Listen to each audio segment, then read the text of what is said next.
It's a New World, Charlie Brown. Charles M. Schulz.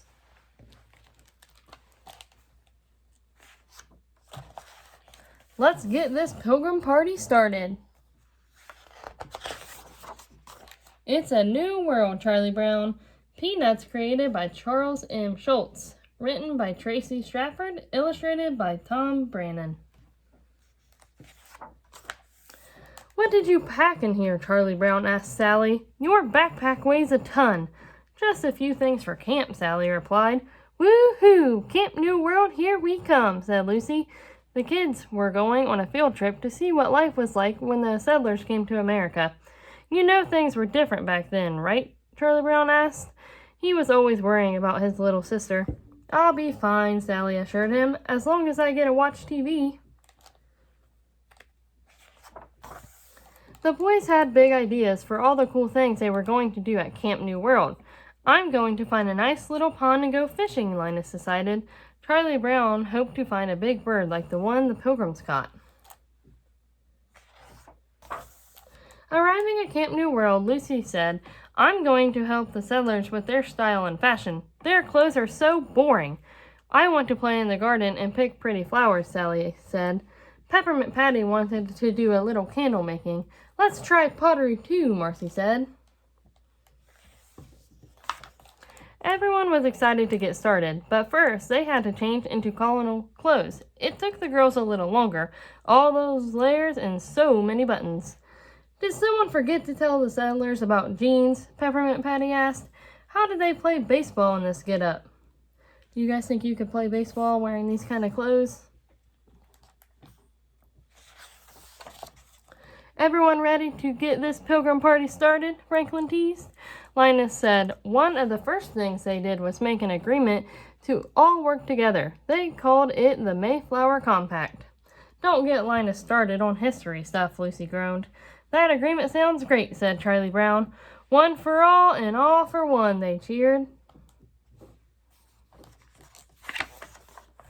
Lucy walked into a building filled with flax, wool, and a spinning wheel. Where are all the dresses? She asked. Sally found the garden. It was full of big orange pumpkins and all kinds of green vegetables. She also found lots of weeds to hoe, big baskets to fill, and plants to water. Playing in the garden was a lot more work than Sally expected. Fortunately, a friendly neighbor stopped by to help.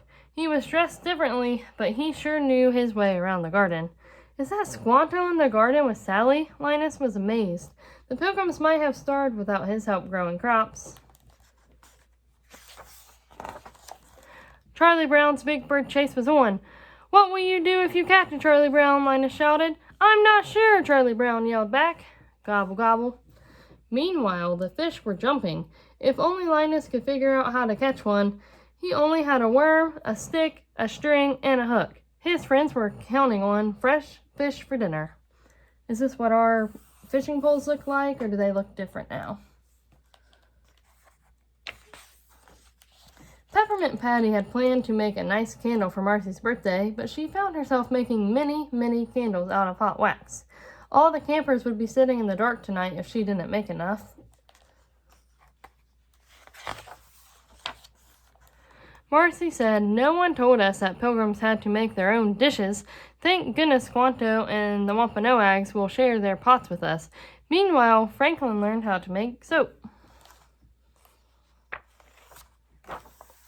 First, he boiled ashes from a wood fire to get lye. Then he melted the fat he needed. Next, he mixed and boiled the fat and the lye together. Finally, he poured the hot soap into wooden frames to cool and harden. When Sally came in all dirty from the garden, Franklin offered her some of his new soap. Ah, Sally sniffed. What is this stuff? Ta-da! Let's get ready for the feast, Lucy announced as she spread a very colorful cloth across the table. Peppermint Patty's candles glowed, and Marcy's pottery bowls were full of fruits and vegetables from Sally's garden. The fish Linus caught were on plates, and Franklin popped popcorn to share. What a feast, Sally said. There's just one thing missing. Charlie Brown stammered. About that big bird.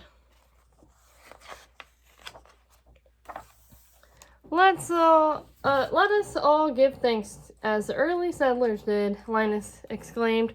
Bless this food and make us mindful of the needs of others, and thank goodness we survived. It's a new world. Early settlers. The early settlers came from European countries such as Spain, England, Holland, and France, where good jobs were hard to find and land was expensive. By coming to America, many colonists hoped to have a better chance at decent living. In May 1607, 104 men arrived in Virginia to establish Jamestown, the first permanent English settlement in North America. The second English settlement was started by Pilgrims who arrived at Plymouth Rock, Massachusetts in 1620 to escape religious persecution in Great Britain. They wanted the opportunity to worship freely. The early years in Jamestown were difficult. In the winter of 1608, a fire destroyed most of their wooden fort. Pocahontas, the daughter of the Indian chief Powhatan, brought food and clothing to help the colonists. In 1609, a drought destroyed the colonists' crops, causing starvation and suffering. In 1612, Jamestown leader John Rolfe started growing tobacco in the colony. When other settlers saw his success, they started growing it too. Because tobacco could not be grown in England, English merchants began buying large quantities of tobacco from the settlers, and the Virginia colony began to flourish. Jamestown served as the capital of the colony for 83 years, from 1616 until 1699. In Massachusetts, the Pilgrims struggled to survive the winter of 1620, their first harsh New England winter. Nearly half of the Pilgrims died from starvation and disease. A Native American named Squanto came to Plymouth and taught the survivors how to fertilize their soil and grow corn. Squanto also became their guide and translator. He spoke English. That helped the settlers communicate and get along better with the tribes that lived nearby. As time passed, more and more ships arrived at Plymouth Colony, bringing additional settlers supplies and livestock. In 1691, Plymouth became part of the Massachusetts Bay Colony. Thanksgiving. The Pilgrims were not the first to celebrate Thanksgiving. Harvest celebrations and feasts to give thanks had been a part of Native American tradition long before Europeans started coming to the New World. The Jamestown colonists also gathered for feasts of Thanksgiving before the Pilgrims set foot on Plymouth Rock. The early Thanksgiving celebrations sometimes lasted for days. Think about all the work that went into Thanksgiving meal back then. Settlers had to grow and harvest their own fruits and vegetables or go out and pick them from wild plants. They hunted for their meat and fished for their seafood. They had to grind wheat and barley down to make flour for bread, then bake the bread in ovens. Whew! When we think of Thanksgiving, we think of turkey, dressing, mashed potatoes, and apple pie. Those early settlers might have enjoyed eating turkey, but there were no mashed potatoes and no apple pie. Oh my! Potatoes and apples did not make their way to America until later. What might have been on a table for a Pilgrim or Jamestown settler? Deer, turkey, fish, corn, beans, squash, pumpkins, wild onions, sweet potatoes, carrots, cabbage, lettuce, bread, acorns, walnuts, chestnuts, blueberries, strawberries, grapes, and gooseberries. Pilgrims especially enjoyed cranberries and popcorn. The end.